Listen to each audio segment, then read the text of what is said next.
بسم الله الرحمن الرحيم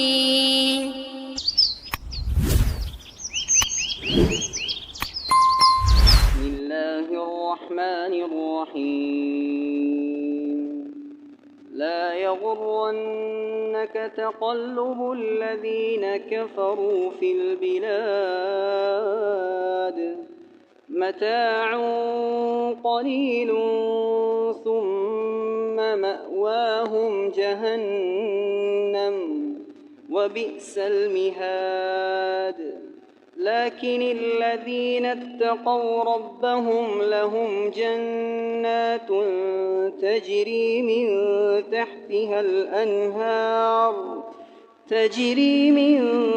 تحتها الأنهار خالدين فيها أبدا نزلا من عند الله وما عند الله خير للأبرار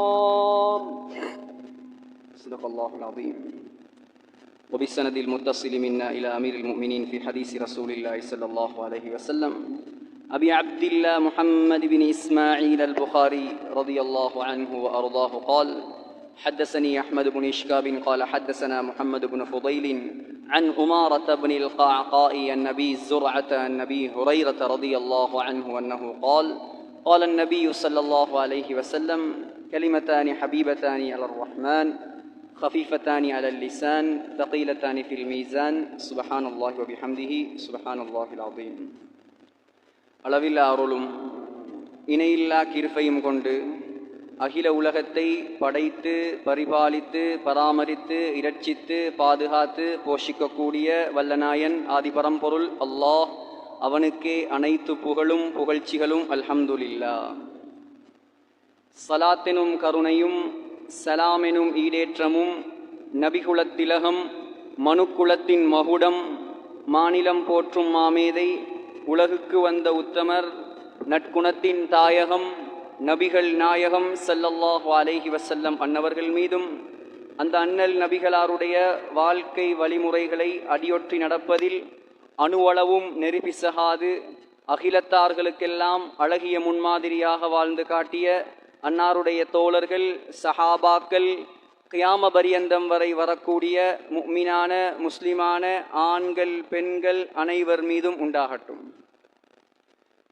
இறையில்லமா மஸ்ஜிதிலே இஅ்திகாஃபுடைய நியத்தோடு நாட்களுக்கெல்லாம் தலைமை நாளாகிய வெள்ளிக்கிழமை நாளில் அல்லாஹ்வால் கடமையாக்கப்பட்ட ஜும்ஆவுடைய கடமையை நிறைவேற்றுவதற்காக வேண்டி நேரகாலத்தோடு வந்தமர்ந்திருக்கும் அல்லாஹ்வின் நல்லடியார்களே, கண்ணியமிக்க கனவான்களே, பேரன்புமிக்க பெரியார்களே, வல்லவன் அல்லாவை மௌத்து வரைக்கும் அஞ்சி பயந்து தக்வாவுடன் வாழுமாறு முதலில் உபன்னியாசம் நிகழ்த்தக்கூடிய எனக்கும் அப்பால் செவியேற்கக்கூடிய உங்களுக்கும் நான் தக்வாவை கொண்டு நல்லுபதேசம் செய்கிறேன். இத்தகுல்லாஹ்.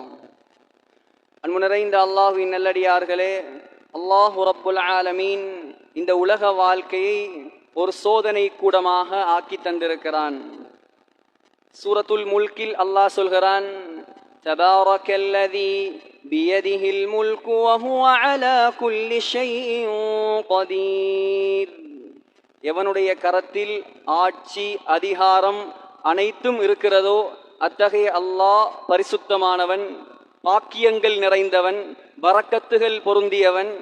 அவன் எத்தகையவன் என்றால், அல்லதி خلقல் மௌத வல் ஹயாத லியப்லுவக்கும் அய்யுக்கும் அஹ்ஸனு அமலா. மௌத்தையும் ஹயாத்தையும் படைத்தவன் அல்லாஹ் சொல்கிறான். எதற்காக மௌத்தையும் ஹயாத்தையும் படைத்தான்? லியப்லுவக்கும், உங்களுக்கு எக்ஸாம் வைப்பதற்காக வேண்டி. அய்யுக்கும் அஹ்ஸனு அமலா, உலகத்தில் அக்ஸரு அமலா, அதிகமான அமல் செய்பவர்கள் எனக்கு தேவையில்லை. யார் சிறந்த அமல் நல்ல அமல் செய்கிறீர்கள் என்று உங்களுக்கு சோதனை எக்ஸாம் வைப்பதற்காகத்தான் மௌத்தையும் ஹயாத்தையும் படைத்திருக்கிறேன் அல்லாஹ் சொல்கிறான். கண்ணியமானவர்களே, ரப்புல் ஆலமீன் குர்ஆனில் சொல்லும் பொழுது முதலாவது மௌத்தை சொல்லிவிட்டு தான் ஹயாத்தை சொல்கிறான். நாம் முதலாவது ஹயாத்தோட தான் இருக்கிறோம். அதுக்கு பின்னால தான் எங்களுக்கு மௌத்து வரப்போகுது. அப்ப அப்ப அல்லாஹ் முதலாவது மௌத்தை சொல்லியிருக்க கூடாது, ஹயாத்தை சொல்லியிருக்கணும். அப்ப ஏன் அல்லாஹ் ஹயாத்தை முதன்மைப்படுத்தாமல் மௌத்தை முதன்மைப்படுத்தி இருக்கிறான்? அல்லாஹுடைய கண்ணோட்டத்தில் இந்த ஹயாத்தே கிடையாது, இந்த உலக வாழ்க்கையே கிடையாது. ரப்புல் ஆலமீன் மௌத்துக்கு பின்னால் ஒரு வாழ்க்கையை வைத்திருக்கிறான். அந்த வாழ்க்கைதான் நிரந்தரமான வாழ்க்கை, நிலையான வாழ்க்கை, அழிவில்லாத வாழ்க்கை, முடிவில்லாத வாழ்க்கை, தன்னிகரற்ற வாழ்க்கை, இன்பங்கள் நிறைந்த வாழ்க்கை, சுகங்கள் கொட்டி கிடக்கும் வாழ்க்கை. அதுதான் உண்மையான வாழ்க்கை. எனவே இது வாழ்க்கை அல்ல, இது ஒரு சோதனைக்கான ஒரு காலகட்டம். எனக்கும் உங்களுக்கும் அல்லாஹ் ஒரு சில வருடங்களாக இந்த உலகத்தில் சோதனை நடத்தி கொண்டிருக்கிறான். ஒரு சிலருக்கு 40 வருடங்களாக எக்ஸாம் எழுதுகிறார்கள், இன்னும் சிலர் 70 வருடங்கள் எக்ஸாம் எழுதுகிறார்கள், இன்னும் ஒரு சிலர் 30 வருடங்கள், 25 வருடங்கள், 18 வருடங்கள், இவ்வாறு ஒவ்வொருத்தரும் உலகத்தில் எக்ஸாம் எழுதி கொண்டிருக்கிறார்கள். இந்த எக்ஸாமில் பாஸா ஃபெயிலா எப்பொழுது தெரியும்? அல்லாஹ் சொல்கிறான், எப்பொழுது தெரியும்? فَمَنْ زُحْزِحَ عَنِ النَّارِ وَأُدْخِلَ الْجَنَّةَ فَقَدْ فَازَ. இந்த உலகத்தில் நடந்த எக்ஸாமில் அவர் பாஸா ஃபெயிலா என்பது, அவர் நரகத்தை விட்டும் சுவர்க்கத்துக்கு அனுப்பப்பட்டு விட்டால் அவர் பாஸ். அல்லாஹ் சொல்கிறான், அவர்தான் பாஸ். அப்படி இல்லையா அவர் ஃபெயில். எனவே கண்ணியமானவர்களே, உலக வாழ்க்கையை கண்டு நாம் ஏமாந்து விடக்கூடாது, உலக இன்பங்களில் மூழ்கி விடக்கூடாது. உலகம்தான் வாழ்க்கை, துனியாதான் நோக்கம் என்பதாக இந்த உலகத்தில் வாழ்ந்து விடக்கூடாது. உலகத்தில் எத்தனையோ பேர் எத்தனையோ புரொடக்ஷன்களை உருவாக்குகிறார்கள், எத்தனையோ தயாரிப்புகள் உலகத்தில் இடம்பெற்று கொண்டிருக்கிறது. அந்த பொருட்களை தயாரித்தவன் அந்த பொருள் சரியில்லை, பெறுமதி இல்லை, யாரும் வாங்காதீர்கள் என்று சொன்னால் அதை யாரும் வாங்க மாட்டார்கள், அதன் கிட்ட யாரும் போக மாட்டார்கள். ஆனால் ரப்புல் ஆலமீன் உலகத்தை படைத்துவிட்டு அவன் சொல்கிறான் குர்ஆனில், இந்த உலகம் சரியில்லை, இந்த உலகம் ஏமாற்றமானது, இந்த துனியா அற்பமானது. குர்ஆனில் ஒரு வசனம் காட்ட முடியாது உலகத்தை, இந்த உலக வாழ்க்கையை அல்லாஹ் புகழ்ந்து கூறிய ஒரு வசனத்தை யாராலும் காட்ட முடியாது. ஒவ்வொரு வெள்ளிக்கிழமையும் சுன்னத்தாக்கி வைத்திருக்கிறான் அல்லாஹ் சூரத்துல் கஹ்ஃப் ஓதுறத. அதிலேயும் கூட இந்த உலகத்தை அல்லாஹ் இகழ்ந்துதான் பேசுகிறான். வத்ரிப் லஹும் மஸலல் ஹயாத்தித் துன்யா கமாஇன் அன்ஸல்னாஹு. உலக வாழ்க்கைக்கு அல்லாஹ் உதாரணம் சொல்கிறான், வானத்தில் இருந்து நான் இறக்கி வைத்த தண்ணீரை போல. ஏன் அல்லாஹ் உலக வாழ்க்கைக்கு தண்ணீரை உதாரணம் கூறுகிறான்? தண்ணீர் என்பது ஒரு நிலையில் இருக்காது. சில நேரம் திண்மமாக இருக்கும், சில நேரம் திரவமாக இருக்கும், சில நேரம் ஆவியாகிவிடும். இதேபோல் இந்த உலக வாழ்க்கை யாருக்கும் நிரந்தரமாக கிடைக்காது. இந்த உலக வாழ்க்கை யாருக்கும் நிரந்தரமாக கிடைக்காது. இந்த உலக இன்பம் யாருக்கும் நிரந்தரமாக கிடைக்காது. கோடிகளில் புரண்டவர்கள் பிறந்ததில் இருந்து இறக்கும் வரைக்கும் ஆடம்பர வாழ்க்கை வாழ்ந்தவர்கள் எங்கே சகோதரர்கள்? இவர்கள் எல்லாம் பல ஆண்டுகள் நாம் முன்னே போக தேவையில்லை. எங்களுக்கு தெரியும், ஒரு 2-3 ஆண்டுகளுக்கு முன்னால் ஒரு மகாராணி இறந்து போனார். உலகத்தின் பல நாடுகளை தன்னுடைய காலடியில் வைத்திருந்தவர் அவர். அதில் எங்களுடைய இலங்கை நாடும் உண்டு. இங்கிலாந்து மகாராணி தரவுகள்ல சொல்கிறார்கள் எந்த அளவுக்கு என்று சொன்னால், அவ அணியக்கூடிய ஆடையின் பெறுமதி இந்திய மதிப்பின் பிரகாரம் 2 கோடி, இலங்கை மதிப்பின் பிரகாரம் கிட்டத்தட்ட 5 கோடி. அவ ஒரு நாளைக்கு உடுக்கக்கூடிய உடுப்பின் பெறுமதி. இவர்களுடைய ஆட்டம் எல்லாம் எங்கே? இவர்களுடைய படாடோபங்கள் எங்கே? ஆடம்பரங்கள் எங்கே? மண்ணுக்குள் மறைந்து விட்டது சகோதரர்களே. அவர்களை பார்த்து யாரும் சாதனையாளர்கள், அவர்களை பார்த்து யாரும் புகழுக்குரியவர்கள் என்று சொல்வது இந்த உலகத்தில் கிடையாது. சாதனையாளர்கள் யார் தெரியுமா? அல்லாஹ்வுடைய பொருத்தத்தை இந்த உலகத்தில் யார் சம்பாதிக்கிறார்களோ, பணம் இருக்கலாம், பலம் இருக்கலாம், படாடோபம் இருக்கலாம், பட்டம் இருக்கலாம், பதவி இருக்கலாம், பராக்கிரமம் இருக்கலாம், அனைத்து விதமான பாக்கியங்களும் இருக்கலாம். ஆனால் அது ஒன்றுமே அல்லாஹ்வை விட்டும் மறக்கடிக்க கூடாது.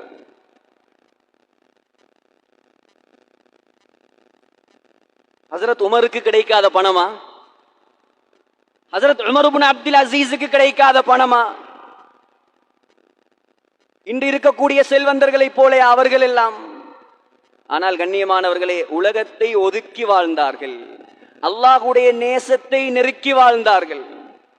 இந்த உலகத்தில் ஒவ்வொரு மனிதனும், ஒவ்வொரு முஃமினும், ஒவ்வொரு ஆட்சியாளனும், ஒவ்வொரு அதிகாரியும், ஒவ்வொரு படித்தவனும், ஒவ்வொரு பாமரனும் படிக்க வேண்டிய ஒரு வரலாறு தான் உமர் இப்னு அப்துல் அசீஸ் ரஹ்மத்துல்லாஹி அலைஹியுடைய வரலாறு. யார் Umar ibn Abdul Azeez? சும்மிய Umar Athani லிஅத்லிஹி, இரண்டாவது உமர் என்பதாக உலகத்தில் பெயர் பெற்றவர்தான் உமர் இப்னு அப்துல் அசீஸ் ரஹ்மத்துல்லாஹி அலைஹி.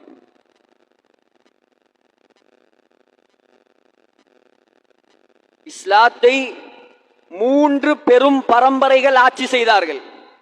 முதலாவது உமையாக்கள், இரண்டாவது அப்பாசியர்கள், மூன்றாவது உஸ்மானியர்கள். இதில் உமையா பரம்பரையில் வந்தவர்தான் ஹஜ்ரத் உமர் இப்னு அப்துல் அசீஸ் ரஹ்மத்துல்லாஹி அலைஹி.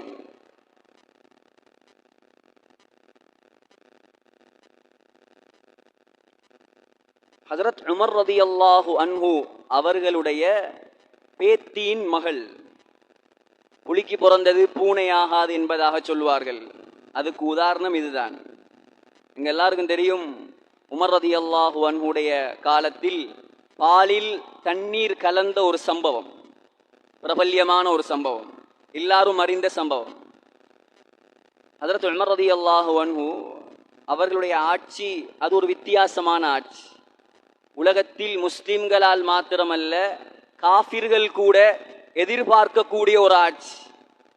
பௌத்தர்கள் கூட, இந்துக்கள் கூட, ஏன் கிறிஸ்தவர்கள் கூட சொல்கிறார்கள், உமருடைய ஆட்சி தான் இந்த உலகிற்கு அடுத்த மறுமலர்ச்சி. ஏன்? அவ்வளோ நீதி நியாயம் உலகத்தில் நிலைநாட்டியவர் தான் உமர் கத்தாப் ரலியல்லாஹு அன்ஹு. ஹஜ்ரத் உமர் ரலியல்லாஹு அன்ஹு அரசன் என்கிற பெயரில் வெறுமனே சிம்மாசனத்தில் உட்கார்ந்திருக்கவில்லை. அவர்களுடைய வளமை என்ன தெரியுமா? ஒவ்வொரு நாளும் இரவு நேரத்தில் மாறு வேடம் பூண்டு தன்னுடைய நாட்டை வலம் வருவார்கள். அடிமையையும் அழைத்து கொண்டு நாட்டு நிலவரங்களை அறிவதற்காக, குடிமக்களின் குறைகளை போக்குவதற்காக, நடக்கக்கூடிய குற்றங்களுக்கு தண்டனை வழங்குவதற்காக, இருக்கக்கூடிய குறைகளை நிவர்த்தி செய்வதற்காக மாறு வேடம் பூண்டு இரவு நேரத்தில் வலம் வருவார்கள். ஏதாவது பிரச்சனைகள், குற்றங்கள் மாட்டிப்பட்டால் அதற்கு அடுத்த நாள் தண்டனை கொடுக்கப்படும்.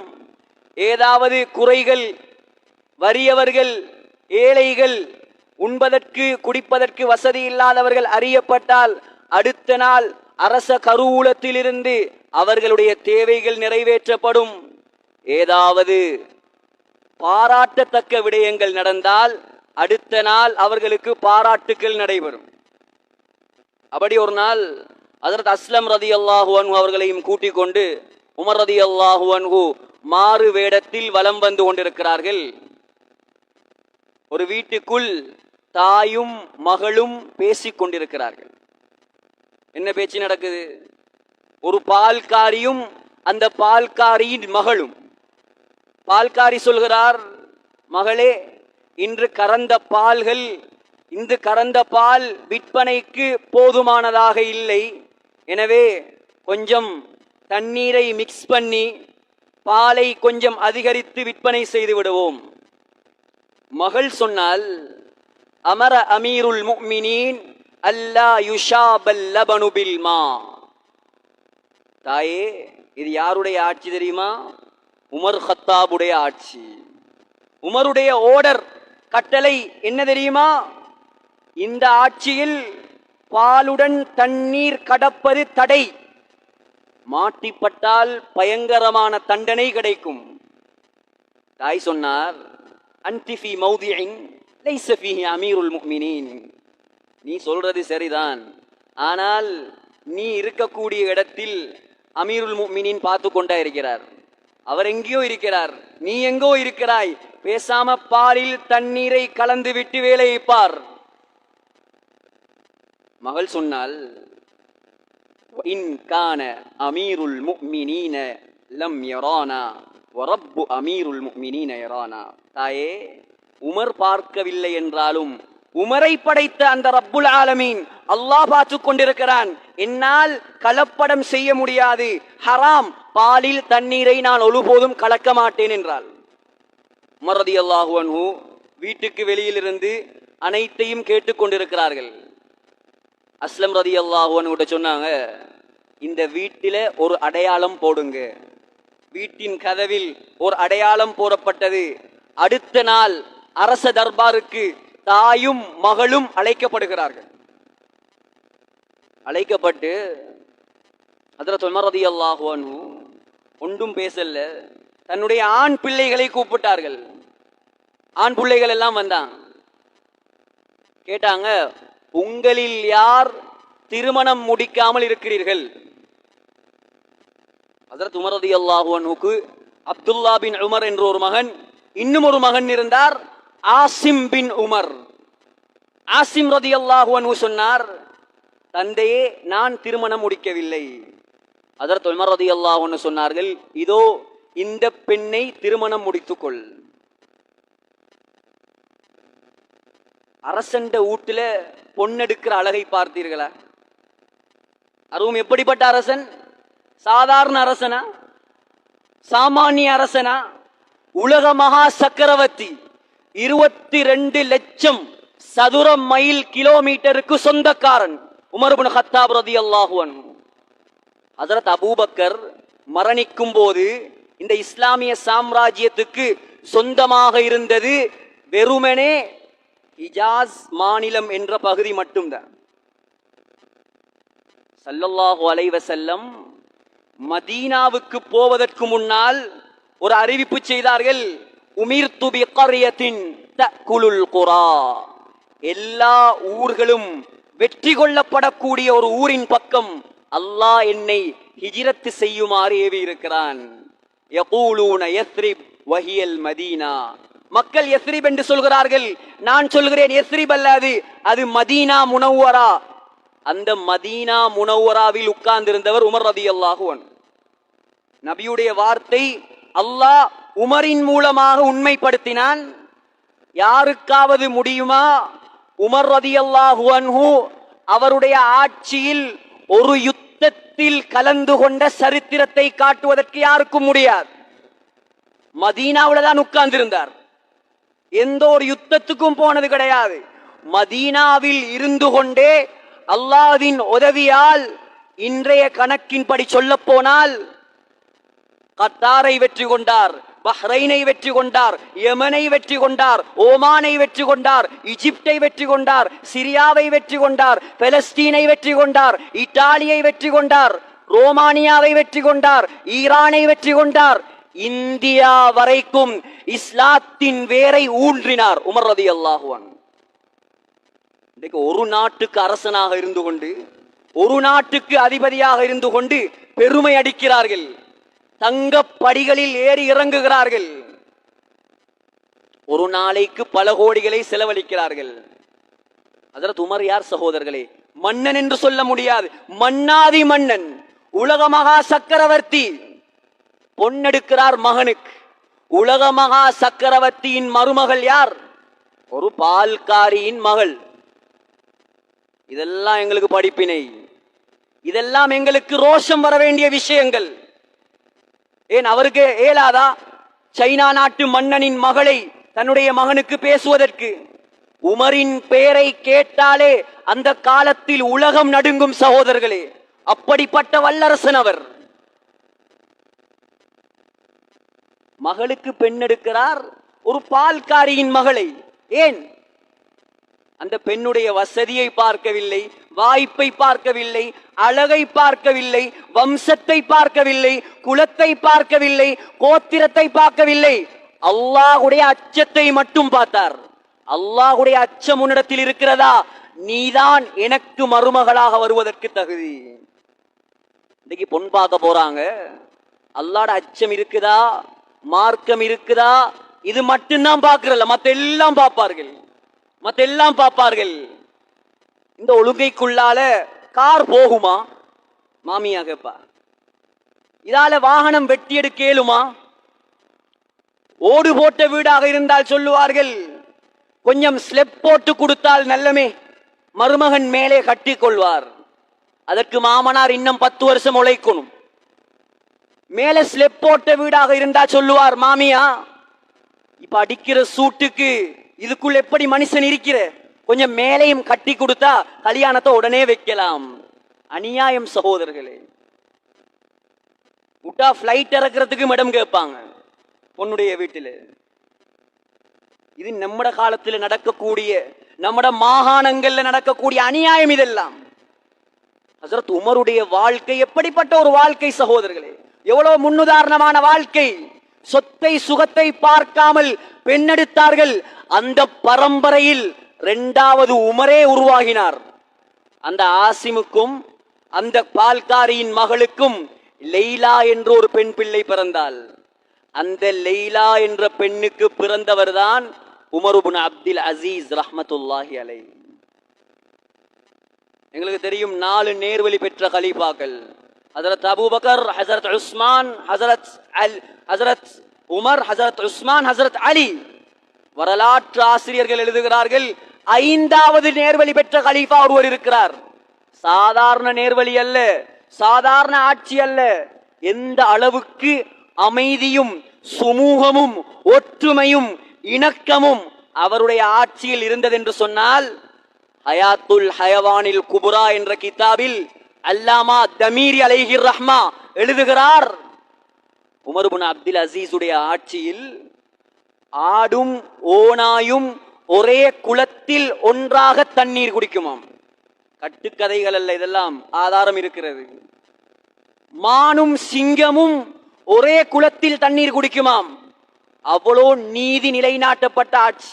எத்தனை வருட ஆட்சி சகோதரர்களே? 50 வருஷமா, 40 வருஷமா?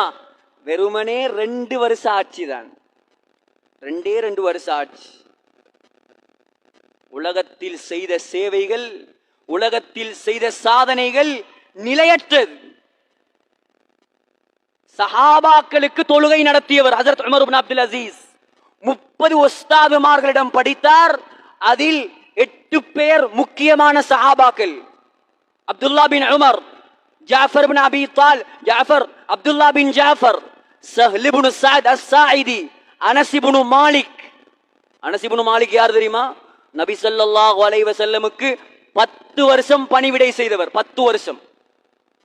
அந்த அனஸ் இப்னு மாலிக் ரலியல்லாஹு அன்ஹு சொல்லுவாங்களாம், உமர் இப்னு அப்துல் அசீஸை பார்த்து, எங்களுக்கு இமாமத் செய்யுங்கள். உமர் இப்னு அப்துல் அசீஸ் சஹாபாக்களுக்கு இமாமத் செய்வார். தொழுது முடித்ததற்கு பின்னால் அனஸ் இப்னு மாலிக் சொல்லுவாராம், மா ரஅய்து அஹதன் அஷ்பஹ ஸலாத்தன் பிரசூலில்லாஹி ஸல்லல்லாஹு அலைஹி வஸல்லம் மின் ஹாதல் ஃபதா. நபி அவர்கள் தொழுவதை போலவே தொழும் இவரை தவிர வேற யாரையும் நான் கண்டது கிடையாது. 26 வயதில் 1வது பதவி மதீனாவின் கவர்னராக நியமிக்கப்பட்டார். ஆட்சிக்கு அவர் வருவதற்குரிய தேனே கிடையாது. அல்லாஹ் அவரை ஆட்சிக்கு புகுத்தினான். எல்லாம் நீண்ட வரலாறு சகோதரர்களே. உலகத்தில் ஹதீஸ் கலை எப்படி உமர் ரலியல்லாஹு அன்ஹு அவர்கள் குர்ஆனை முதலாவது தொகுத்தார்களோ, அபூபக்கருடைய ஆட்சியில் முதலாவதாக ஹதீஸை தொகுத்தவர் உமர் இப்னு அப்துல் அசீஸ் ரஹ்மத்துல்லாஹி அலைஹி. 71 லட்சம் ஸ்கொயர் ஃபீட் சதுர அடிகளுக்கு மன்னனாக இருந்தார். 41 நாடுகளுக்கு ஒரு அரசனாக இருந்தார். ஆனால் அவருக்கு பாதுகாப்புக்கு ஒரு செக்யூரிட்டி கிடையாது. உலகத்தில் காட்டிலும் இப்படி ஒரு ஆட்சி. ஆட்சியை கையில் எடுத்த முதலாவது தினம் மனைவியிடத்தில் வந்தார். மனைவி யார் தெரியுமா? வரலாற்று ஆசிரியர்கள் சொல்கிறார்கள், இப்படி ஒரு பெண்மணி வரலாற்றில் தோன்றினதே கிடையாது. ஏன்? பின்துல் ஹலீஃபதி வல் ஹலீஃபத்து ஜத்துஹா உக்துல் ஹலாயிஃபி வல் ஹலீஃபத்து ஜௌஜுஹா. அந்த பெண்ணுடைய தகப்பன் ஒரு மன்னன். யார்? அப்துல் மலிக் இப்னு மர்வான். அந்த பெண்ணுடைய பாட்டன் ஒரு மன்னன், மர்வான் இப்னுல் ஹக்கம். அந்த பெண்மணிக்கு 4 சகோதரர்கள் இருந்தார்கள். 4 சகோதரர்கள். Walid ibn Abdul Malik, Sulaiman ibn Abdul Malik, Hisham ibn Abdul Malik, Yazid ibn Abdul Malik. 4 பேருமே உமையா பேரரசர்கள். இப்படிப்பட்ட பரம்பரையில இந்த பெண்ணை தவிர வேற யாரும் உலகத்தில் வந்தது கிடையாது என்பதாக வரலாற்று ஆசிரியர்கள் எழுதுகிறார்கள். எவ்வளவு பெரிய பரம்பரையா இருக்கும், எவ்வளவு பெரிய பணமாக இருக்கும். ஆட்சியை எடுத்த உடனே மனைவியிடத்தில் வந்தார். வந்து என்ன தெரியுமா சொன்னார்? உன்னிடத்தில் அதிகமான நகை நட்டுக்கள் இருக்கிறது. அதுலயும் கிதாபில் எழுதுறாங்க, வகான இந்தஹா ஜௌஹருன் ஸமீனுன் லம் யுர மிஸ்லு. உலகத்தில் ஆக பெருமதியான மாணிக்கம், மரகதம், வைரம் அந்த காலத்தில் அந்த பெண்ணிடத்தில் தான் இருந்துச்சாம். சொன்னாராம், இந்த மாணிக்கத்தை உடனடியாக நீ அரச கருவூலத்தில் சேர்க்க வேண்டும். அப்படி சேர்க்கவில்லை என்றால் என்னை பிரிந்து விடு. ஒன்று அது இருக்கணும், இல்லாட்டி நான் இருக்கணும். அந்த பெண்மணி சொன்னாவாம், இதை போல பல 1000 மாணிக்கங்கள் கிடைத்தாலும் எனக்கு தேவையில்லை, நீங்கள் தான் எனக்கு தேவை. மாணிக்கத்தை தூக்கி அரசு தர்பாரில் போட்டார்கள். அரச வம்சத்துக்கு இருந்த அத்துணை சலுகைகளையும் பறித்தார். அந்த கோபத்தில் அவருக்கு நஞ்சு வைத்து கொலை செய்தார்கள். பனு உமையா அரச பரம்பரை அவருக்கு நஞ்சு வைத்து கொலை செய்தார்கள். உலகத்தில் உள்ள எல்லா இன்பங்களையும் ஒதுக்கினார். அவருடைய அடிமை கிட்ட சொன்னாங்க, உமர் இப்னு அப்துல் அசீஸுக்கு நீ நஞ்சு கொடுக்கணும். அப்படி நஞ்சு கொடுக்காவிட்டால் உன்னை நாங்கள் கழுத்து வெட்டி கொலை செய்வோம். பாலில் நஞ்சு கலந்து உமர் இப்னு அப்துல் அசீஸுக்கு கொடுத்தான். குடித்த உடனே படுக்கையில் விழுந்தார்கள். கேட்டார், உடனே கேட்டார், எனக்கு நஞ்சு கொடுக்க சொன்னது யார் என்று கேட்டான். எனக்கு நஞ்சு ஊட்ட சொன்னது யார்? உங்களோட குடும்பம் தான். எதற்காக வேண்டி நஞ்சு தந்தாய்? உனக்கு என்ன சன்மானம் தந்தார்கள்? சொன்னார், 1000 தங்க காசுகள் தந்தார்கள். அத்துடன் நீங்கள் மரணித்தவுடன் என்னை உரிமையிடுவேன் என்று சொன்னார்கள். உமர் இப்னு அப்துல் அசீஸ் ரஹ்மத்துல்லாஹி அலைஹி கேட்டாங்க, அந்த 1000 தங்க காசையும் தந்துட்டாங்களா? ஓ, தந்துட்டார்கள். கொஞ்சம் கொண்டு வா அதை. உடனே அதை வாங்கி அரசு தர்பாரில் சேர்த்தார்கள். சொன்னார்கள், இத்ஹப் ஹைது லா யராக அஹத். யாரும் காணாத இடத்துக்கு போய்விடு. நான் மரணித்ததுக்கு பின்னால் நீதான் எனக்கு நஞ்சு தந்த என்று யாருக்காவது தெரிந்தால் உன்னை உயிரோடு யாரும் விட மாட்டார்கள். 2.5 வருஷம் சகோதரர்களை ஆட்சி செய்தார்கள். மௌத்தா போகிறார் உமர் இப்னு அப்துல் அசீஸ். அவருக்கு 11 பிள்ளைகள், 17 தங்க காசுகள் தான் அவரது முழு சொத்து. அதில் 7 காசுகள் அடக்கிறதுக்கு செலவாக போய்விட்டது. 10 தங்க காசுகளை 11 பிள்ளைகளும் பிரித்து எடுத்துக்கொண்டார்கள்.